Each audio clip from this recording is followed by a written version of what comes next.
राणा सनाउल्लाह, और हकीम राणा सनाउल्लाह ने ऐसा इलाज किया, ऐसी हिकमत दिखाई कि ना बीमार नजर आता है ना बीमारी नजर आती है,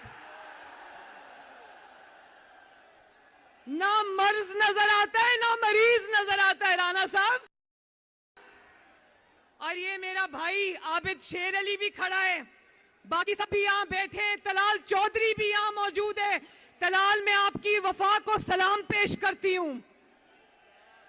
राणा साहब ने जब इनको हेरोइन के झूठे मुकदमे में इन्होंने उलझा दिया तो अदालत की राहदारी में राणा साहब ने शेर का मास्क लगाया हुआ था और राणा साहब ने कहा कि अगर मैं पहले 100% नवाज शरीफ के साथ खड़ा हूं, सजाए मौत होने वाली थी, ये याद रखना। राणा साहब ने कहा अगर 100% नवाज शरीफ के साथ तो आज 1000% नवाज शरीफ के साथ खड़ा हूं।